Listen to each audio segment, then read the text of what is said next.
Good morning student. BA BEd, BSc BEd, 4th year integrated course gender school and society में आप पढ़ रहे हैं पास पड़ोस और कार्यक्षेत्र पर होने वाले महिला उत्पीड़न को।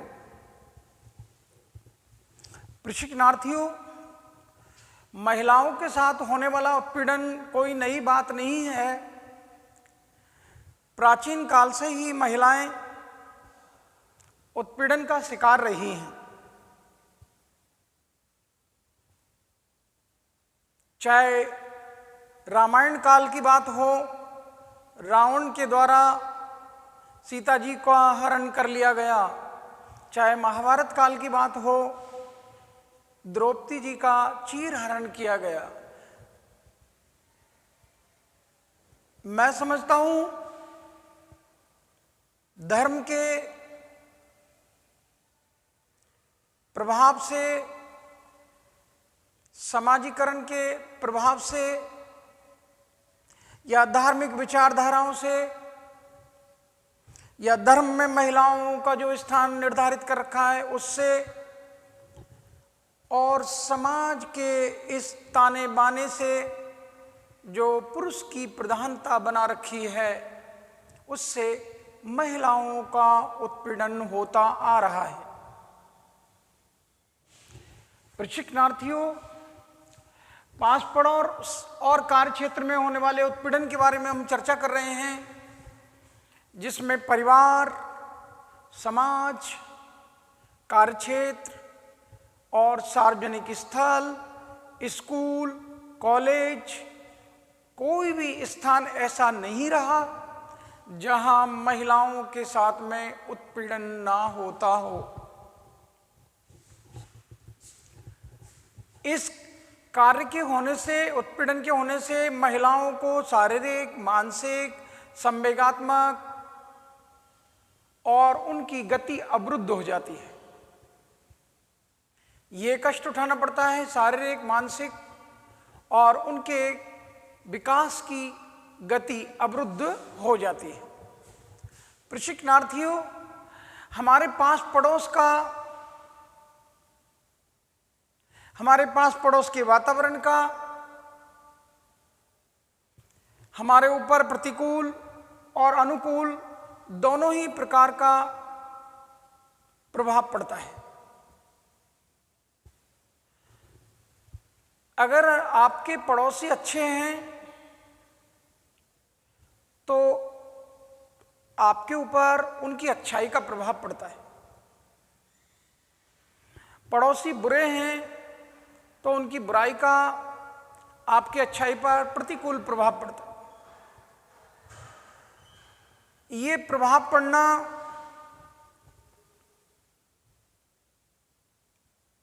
लाजमी है, क्योंकि हम अपने पड़ोसी, जो उनका रहन सहन है, जैसा उनका वातावरण है, जिस माहौल में हमारे पड़ोसी रह रहे हैं, तो उसका प्रभाव हमारी बालिकाओं के ऊपर भी पड़ता है। बालिकाओं का पड़ोस में खेलना कूदना, बालिकाओं का पड़ोस में ही वस्त्र आदि पहनना और उन पुरुषों का, पड़ोसियों का, उनको देखना और उनके ऊपर टीका टिप्पणी करना, ये सब पास पड़ोस का, उनकी विचारधारा का प्रभाव हमारी बालिकाओं के अंतर्मन में भी पड़ता है। उनकी सोच में परिवर्तन आता है। यहाँ आप देखते हैं कि बालिकाओं की, उनके विकास, उनके सर्वांगीण विकास पर आप अपने पड़ोसियों का प्रभाव पड़ता है।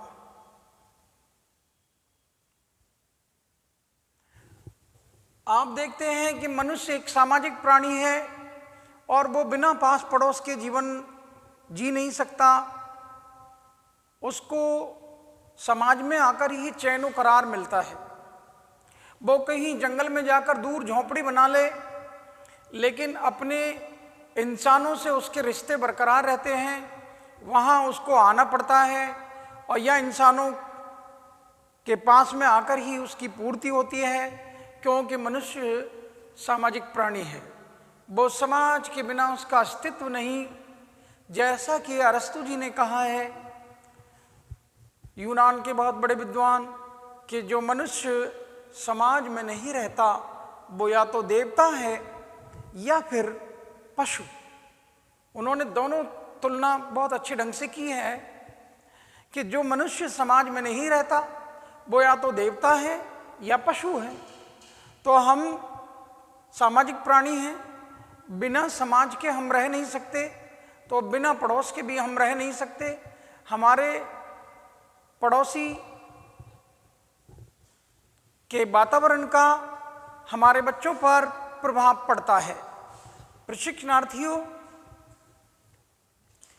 परिवार में, पास पड़ोस में बालिकाओं का आना जाना, महिलाओं का आना जाना, पड़ोसियों से संपर्क स्थापित करना, और इसी दौरान जैसी मानसिकता के पड़ोसी हैं आपकी बालिकाओं के साथ, आपकी महिलाओं के साथ, वो वही व्यवहार करते हैं।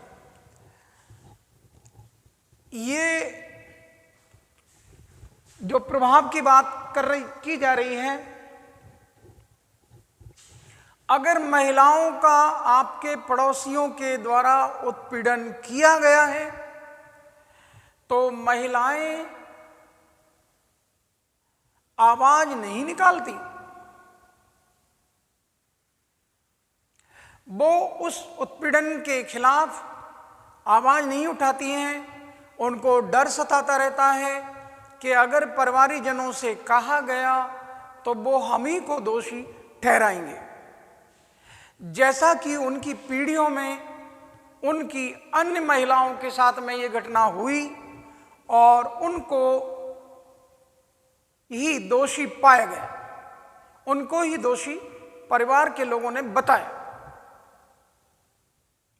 प्रशिक्षणार्थियों, यहां मैं आपको एक उदाहरण देता हूं।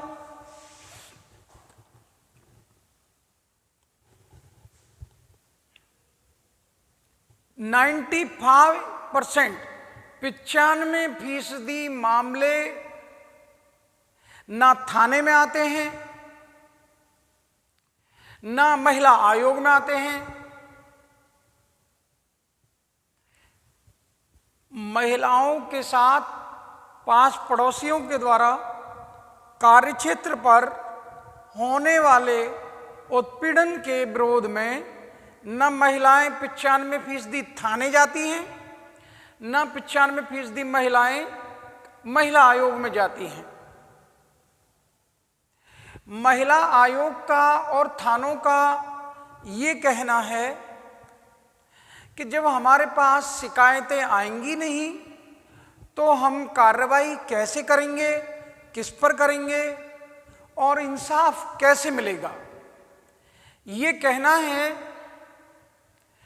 महिला थाना प्रभारी रांची की श्रीमती दीपिका कुमारी का। श्रीमती दीपिका कुमारी जो थाना प्रभारी हैं रांची की, उनका कहना है कि वर्किंग वीमेंस की घटनाएं, उनके साथ होने वाले उत्पीड़न की घटनाएं आए दिन सुनने को मिलती हैं, लेकिन महिलाएं समाज और परिवार की इज्जत के लिए इन शिकायतों को करने आती ही नहीं है। जब हमारे पास शिकायतें नहीं आएंगी तो हम कार्रवाई किसके खिलाफ करेंगे और इंसाफ कैसे मिलेगा। प्रशिक्षणार्थियों, ये महिलाओं के संग होने वाला, जैसा कि मैंने आपको बताया, उत्पीड़न, तो इसके कुछ कारण भी हैं। आओ इन कारणों को जान लेते हैं।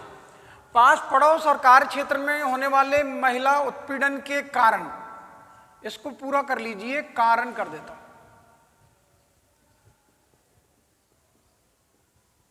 कारण लो। प्रशिक्षणार्थियों, महिलाओं के साथ पास पड़ोसियों के द्वारा, परिवारजनों के द्वारा, समाज के द्वारा, सार्वजनिक स्थलों पर, स्कूल कॉलेज में जो उत्पीड़न किया जाता है, शोषण किया जाता है, उसका सबसे प्रमुख कारण है हमारे लोगों का दृष्टिकोण। प्रशिक्षणार्थियों, हमारे समाज में महिलाओं को दोयम दर्जा प्रदान किया गया है। महिलाओं को समाज की सोच, समाज का दृष्टिकोण उसको पैर की जूती मानने का है। जिस समाज में महिलाओं को पैर की जूती माना जाए, जिस समाज में महिलाओं को पुरुषों के समान दर्जा नहीं दिया जाए, वहाँ महिलाओं के संग उत्पीड़न होना लाजमी है। ये लोगों की सोच कि महिलाएं दोयम दर्जे की हैं, महिलाओं के वस्त्र ऐसे थे, महिलाओं की पोशाक ऐसी थी, महिलाओं की चाल ढाल ऐसी थी, उनके बैठने का उठने का तरीका ऐसा था, उन्होंने पुरुषों को रिझाया, उन्होंने पुरुषों को उकसाया, वो पुरुषों को भड़काती हैं। ये सोच हमारे समाज की, हमारे इंसानों की, मनुष्य की, खासतौर से पुरुष की ये सोच कि दोषी कौन है, महिलाएं हैं। महिला का उत्पीड़न हुआ है और दोष भी उसी के सिर पर मंडा जा रहा है। प्रशिक्षणार्थियों, ये दोष महिलाओं को पैर की जूती मानने वालों का, ये दोष महिलाओं के वस्त्रों को लेकर, महिलाओं की चाल ढाल को लेकर, महिलाओं को ये कहकर कि ये पुरुषों को भड़काती हैं। मैं पूछना चाहता हूँ उन लोगों से जो ये कहते हैं कि महिलाएं पुरुषों को भड़काती हैं अपने वस्त्रों से, अपनी चाल ढाल से, अपनी स्टाइल से, अपने बालों के स्टाइल से, तो अपनी फैशन परस्ती से। ये इल्ज़ाम लगाने वालों से एक सवाल किया जाता है कि उस 6 माह की बच्ची ने कौन सी चाल चलकर बताई, जो 1 माह की बच्ची हो, 6 माह की बच्ची हो, 6 साल की बच्ची हो या 60 वर्ष की बूढ़ी वृद्धा हो, उनको भी ये हवस के पुजारी नहीं छोड़ते, ये हवस के भूखे, ये दरिंदे नहीं छोड़ते। 1 माह की बच्ची से भी किया गया है बलात्कार, 6 माह की बच्ची से भी कर देते हैं, 60 वर्ष की 6 साल की बच्ची से भी कर देते हैं। तो मुझे तो इन 3 प्रश्नों के जवाब दे दो। 1 माह की बच्ची ने कौन से वस्त्र पहने, 6 महीने की बच्ची ने कौन सी पोशाकें पहनी, और 6 साल की बच्ची ने कौन सी चाल चलकर बताई। ये सारा हमारा दृष्टिकोण, हमारे समाज की सोच, ये पुरुष लोगों की सोच ये है। जब तक हमारे समाज के लोगों की पुरुष की सोच नहीं बदली जाएगी, इसका नजरिया चेंज करना है, नजरें चेंज हो जाएंगी।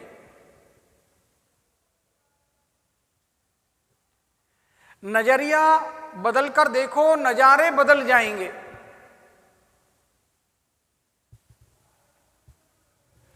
तो लोगों का दृष्टिकोण निकल कर आया कि लोगों का दृष्टिकोण ऐसा है, उनकी सोच ऐसी है जिसकी बदौलत महिलाओं के साथ ये उत्पीड़न हो जाता है।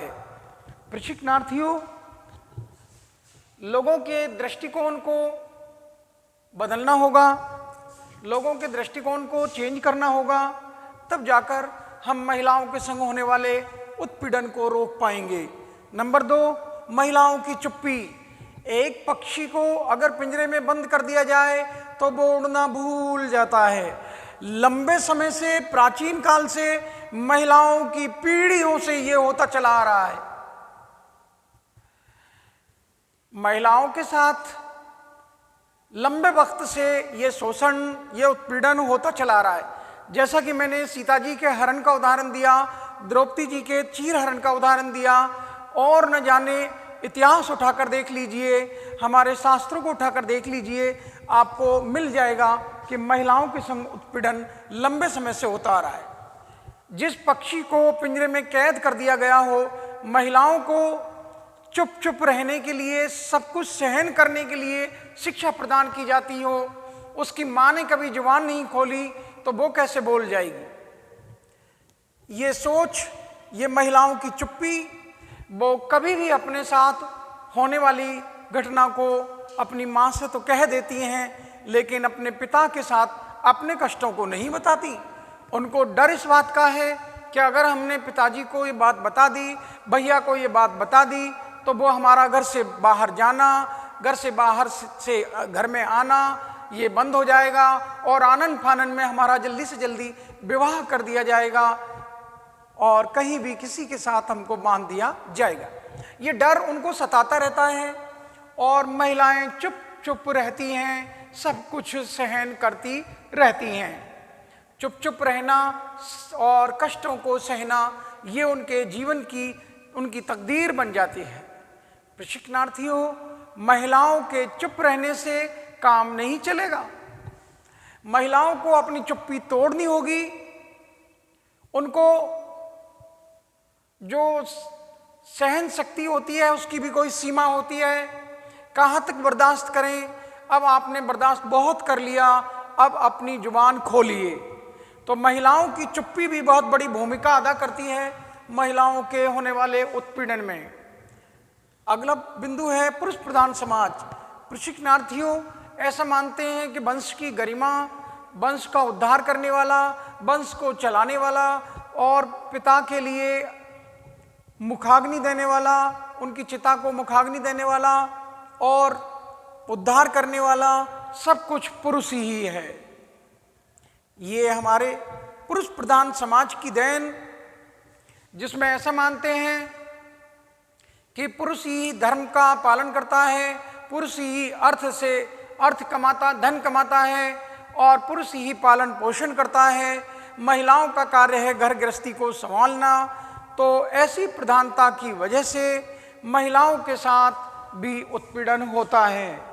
ये पुरुष प्रधानता की सोच, ये पुरुषों का प्रधान होना, महिलाओं को दोयम दर्जा प्रदान करना, ये कारण भी है कि महिलाओं को पुरुष अपने से हीन वो श्रेष्ठ समझते हैं और महिलाओं को हीन समझते हैं और उनके साथ उत्पीड़न करते हैं, उनका शोषण करते हैं। घर परिवार और समाज का असहयोग, ये भी जानती हैं बच्चियां, बालिकाएं, महिलाएं कि अगर हमने जुबान खोली, घर में ये कंप्लेंट की, तो हमारे परिवार के लोग, हमारे समाज के लोग हम ही को दोषी ठहराएंगे। ऐसी स्थिति में वो अपनी जुबान नहीं खोलती, ना घर में कहती हैं, ना परिवार में, ना समाज के लोगों को। वो जानती हैं कि हमारे ऑफिस में, हमारे कार्य में, हमारे पड़ोस में और हमारे घर में, हमारे समाज में हमारी इज्जत चली जाएगी। वो इस समाज के डर से, अपनी इज्जत के जाने के डर से वो अपनी जुबान नहीं खोलती और जो उनका बदनीयती का जो शिकार करता है, वो शिकारी के हौसले बुलंद हो जाते हैं, वो अपना नया शिकार ढूंढ लेता है। क्योंकि जिसको शिकारग्रस्त किया था उस महिला ने आवाज़ नहीं निकाली, वो इसके विरुद्ध में कार्रवाई के लिए थाने नहीं गई, ना उसने महिला आयोग में कोई शिकायत की। ऐसी स्थिति में उस व्यक्ति विशेष के, उस शिकारी के हौसले बुलंद हो जाते हैं। वो इस शिकार को करने के बाद नया शिकार ढूंढ लेता है। प्रशिक्षणार्थियों, ये घर परिवार के लोग अगर सहयोग करना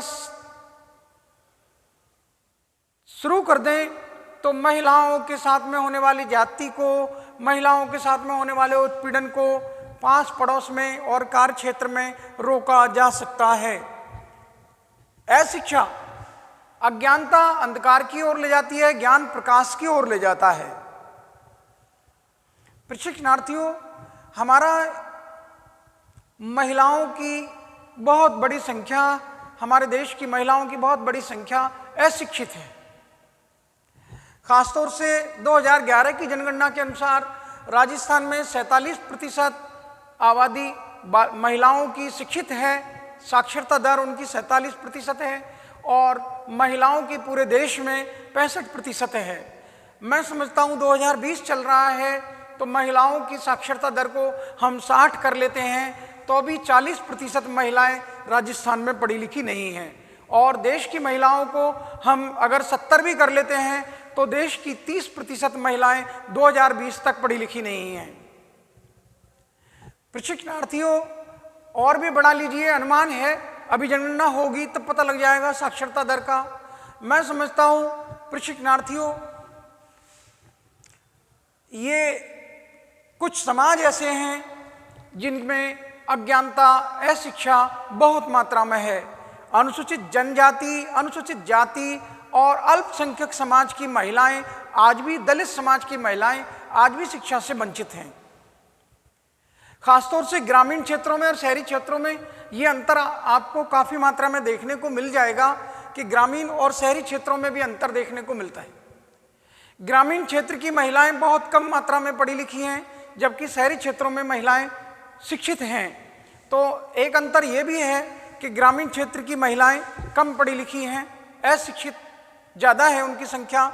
और ख़ासतौर से मुस्लिम समाज, दलित समाज, एसटी, एससी, अनुसूचित जाति, अनुसूचित जनजाति, इन समाजों में महिलाओं की अशिक्षा का होना और हमारे प्रौढ़ों का, हमारे बुजुर्गों का भी अशिक्षित होना, ये भी हमारे लिए एक बहुत बड़ा कारण है महिला उत्पीड़न का। प्रशिक्षणार्थियों, अगर महिलाएं पढ़ी लिखी हैं तो आप जानते हैं कि आर्थिक रूप से भी मजबूत हैं और उनकी आर्थिक स्थिति मजबूती से वो अपनी बात को, अपने आप को मजबूती से खड़ा पाती हैं समाज में। तो उनके साथ ये घटनाएं कम होती हैं जो सुशिक्षित महिलाएं हैं। वो अपने अधिकारों को, अपने कर्तव्यों को, कानून को जानती हैं और इन महिलाओं को जानकारी का अभाव है। इसलिए अशिक्षा भी एक बहुत बड़ा कारण है पास पड़ोस और कार्य क्षेत्र में होने वाले महिला उत्पीड़न का। प्रशिक्षणार्थियों, अगला बिंदु है जागरूकता का अभाव। हमारे देश की महिलाएं, उनको जो शुरू से पाठ पढ़ाया जाता है कि दोयम दर्जा, उनको सेकंड क्लास माना जाना, उनको पुरुषों से हीन माना जाना, और यह हमारे परंपराएं, यह हमारे अंधविश्वास, यह हमारी रीतियां, उन्होंने भी उनको बांध दिया है। हमारा अंधविश्वास है कि बालिकाएं जब छोटी उम्र की होती हैं तो उनके पिता के द्वारा उनकी रक्षा की जाती है, और बालिकाएं जब जवान हो जाती हैं, उनका विवाह हो जाता है, तो उनकी रक्षा की जिम्मेदारी उनके पति पर आती है। और बालिकाएं जब वृद्धावस्था में हो जाएं, तो महिलाएं जब वृद्धावस्था को प्राप्त कर लें, तो उनकी जिम्मेदारी उनके पुत्र आदि पर आ जाती है। प्रशिक्षणार्थियों, बताइए महिला को आज़ादी कहाँ है? उसके लिए पराश्रित कर दिया गया है, वो पुरुषों के ऊपर आश्रित कर दी गई है। ऐसी स्थिति में हमारी परंपराएं, हमारी रूढ़ियां, हमारे रीति रिवाज, उनकी बदौलत, उन अंधविश्वासों की बदौलत कि महिलाएं दोयम दर्जे की हैं, वो पुरुषों से अपने आप को हीन मानते हुए घर में ही कैद रहती हैं और उनमें जागरूकता नहीं आ पाती, और उस जागरूकता के अभाव का वो नाजायज फायदा उठाते हैं लोग, और वो आए दिन महिलाओं को अपनी शिकार, हवस का शिकार बना लेते हैं। प्रशिक्षणार्थियों, कानूनी प्रावधानों की जानकारी का ना होना, ये एक बहुत बड़ी बात है। महिलाओं को कानूनों की जानकारी नहीं है। जैसा कि मैंने आपको पहले पढ़ाया, 85% महिलाएं, भारत के शिक्षा मंत्रालय का सर्वे है, 85% महिलाएं सर्वोच्च न्यायालय के, माननीय सर्वोच्च न्यायालय के फैसलों से अनभिज्ञ हैं कि उन्होंने महिलाओं के हक में कौन कौन से जजमेंट दिए हैं, उन जजमेंट को नहीं जानती 85% महिलाएं। ना उनके पेरेंट्स, गार्जियंस को कानून की जानकारी है, ना उन महिलाओं को कानून की जानकारी है। वो नहीं जानते कि महिला हेल्प नंबर सरकार ने दे रखे हैं, जगह जगह उनका प्रचार और प्रसार कर रखा है। महिलाओं के लिए महिला थाने भी हैं, फिर भी अभिभावक और महिलाएं दोनों ही डरते हैं कि कानूनी कार्रवाई कैसे करें, कहाँ होगी, कब मिलेगा इंसाफ, मिलेगा भी कि नहीं। और जो फिल्मों में सीन दिखाए जाते हैं, फिल्मों में जो बातें बताई जाती हैं, फिल्मों में जो विरोधी वकील के द्वारा महिला से जिसके साथ में जाती हुई है उससे जो सवालात किए जाते हैं, उनसे वो अपने आप को लज्जित महसूस करती है। वो शर्म से, हया से मर जाती है, गड़ जाती है, और तो और तनावग्रस्त होने के बाद आत्महत्याएं तक कर लेती है। ऐसे ऐसे सवालात अदालत में उनसे पूछे जाते हैं जिनको मूवीज में दिखाया जाता है, फिल्मों में दिखाया जाता है। तो उस कानून की जानकारी का नहीं होना, कानूनी प्रावधानों का नहीं है उनको पता। वो नहीं जानती कि महिलाओं के लिए घरेलू हिंसा से छुटकारा दिलाने के लिए 2005 में एक कानून बन गया है। महिलाओं को कार्यस्थल पर यौन उत्पीड़न की रोकथाम के लिए, निवारण के लिए, निषेध के लिए कानून बन गया है, कार्यस्थल पर रोकथाम निषेध अधिनियम 2013। उन महिलाओं को ना कानून की जानकारी है, ना उनको महिला हेल्प नंबर का पता है, और ना वो कानून की पेचीदगियों को समझना चाहते हैं। और कानून की पेचीदगियों के डर की वजह से, कानून के बारे में जानकारी नहीं होने की वजह से वो और उनकी महिलाएं उत्पीड़न का शिकार हो जाती हैं।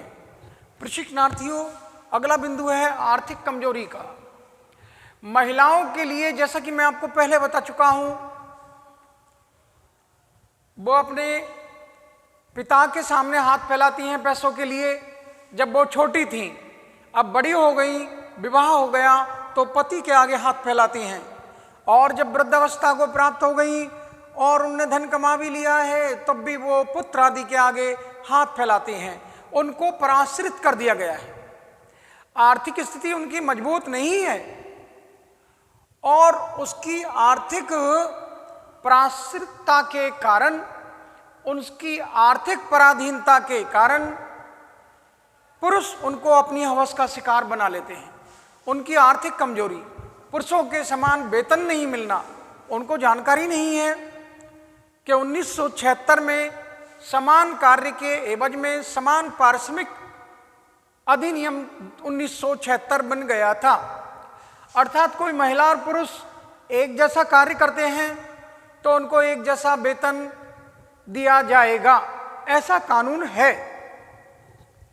महिलाओं के लिए बेगारी कराई जाती है और समान वेतन भी नहीं दिया जाता। तो इससे उनकी आर्थिक स्थिति कमजोर हुई और वो यौन उत्पीड़न का शिकार हो गई। प्रशासनिक असहयोग, हमारे प्रशासन के द्वारा आप देखते हैं फिल्मों में गाड़ी तब आती है पुलिस की, प्रशासन की, जब घटना घटित हो गई होती है। कल ही की बात है, मध्य प्रदेश के जबलपुर में एक ऑटो चालक ने एक स्कूटी को टक्कर मारी और दोनों में टक्कर मारते ही दो बच्चियां उसको चला रही थीं, गर्ल्स। उन्होंने अपने परिवारजनों को, किसी फ्रेंड्स को फ़ोन किया, उन गुंडों ने आकर उसको घसीट घसीट कर वो ऑटो चालक को मारा। प्रशिक्षणार्थियों, वहाँ कम से कम 50 लोग खड़े थे, लेकिन किसी ने भी उन पिटने वालों को नहीं बचाया, ड्राइवर को किसी ने नहीं बचाया। मैं इस बात से कहना चाहता हूं कि ना किसी ने प्रशासन को फोन किया। यही घटना हमारे समाज में महिलाओं के संग होती है, लेकिन कोई सहयोग नहीं करता। प्रशासन के लिए फोन तो कर सकते हो, पुलिस स्टेशन फोन तो लगा सकते हो। वो ड्राइवर पिटता रहा, लेकिन किसी ने फोन तक नहीं किया। वो गुंडों के उस कारनामे को लोग देखते रहे और वो पीटते रहे, बालों को घसीटकर और मोटरसाइकिल पर बांधकर उसको जानवरों की तरह ले गए। प्रशिक्षणार्थियों, यही सीन मैं दिखाना चाहता हूं कि प्रशासन का सहयोग नहीं मिलने की वजह से ये गुंडों के, इनके हौसले बुलंद हो जाते हैं अपराधियों के, और वो अपराध करने में लिप्त हो जाते हैं। तो प्रशासनिक असहयोग भी एक बहुत बड़ा कारण बना है, जिसकी वजह से उनके नेताओं तक बड़े लंबे हाथ होते हैं और वो किसी भी प्रकार से प्रशासन के असहयोग मिलने से, अर्थात प्रशासन का सहयोग नहीं मिलने के कारण और उन गुंडों को नेताओं का सहयोग मिल जाता है और उस सहयोग का वो नाजायज फायदा उठा लेते हैं और वो बच निकलते हैं। और इस जिसके साथ में घटना घटित हुई है उसके साथ प्रशासन का असहयोग रहता है। तो इस प्रशासनिक असहयोग के कारण भी महिलाओं का यौन उत्पीड़न हो जाता है। प्रशिक्षणार्थियों, अगला बिंदु है सामाजिक कुरीतियां। हमारे समाज में सामाजिक कुरीतियां बहुत हैं, जैसे पर्दा प्रथा, छुआछूत, बाल विवाह, कन्यावध, सती प्रथा, ऐसी ढेर सारी कुप्रथाएं हैं। और एक सामाजिक कुरीतियां कि पुरुष वंश को चलाने वाला है, पुरुष श्रेष्ठ है, महिलाएं दोयम दर्जे की हैं। ये हमारे सामाजिक कुरीतियां भी एक कारण है बहुत बड़ा महिलाओं के उत्पीड़न होने में, क्योंकि हम इन कुरीतियों को कि पुरुष और स्त्री दोनों समान हैं, लेकिन हमारी सामाजिक कुरीति इसको स्वीकार नहीं करती। वो पुरुष को वंश चलाने वाला, भरण पोषण करने वाला, पितरों का उद्धार करने वाला, पिता की चिता को मुखाग्नि देने वाला और परिवार पिता को माता को स्वर्ग में ले जाने वाला, ऐसी कपोल कल्पित कल्पनाएं हमने कर रखी हैं। हम कानून को क्यों नहीं मानते? हम संविधान को क्यों नहीं जानते? हमारा संविधान हमको समानता का अधिकार प्रदान करता है, हमारा संविधान हमको स्वतंत्रता का अधिकार प्रदान करता है।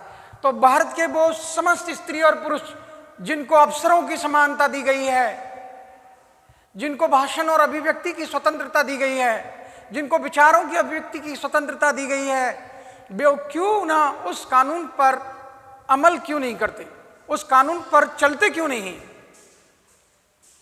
जब स्त्री और पुरुष कानून की नजरों में समान हैं तो उस समानता का वो लाभ क्यों नहीं उठाते हैं और महिलाओं को उस लाभ को क्यों नहीं उठाने देते?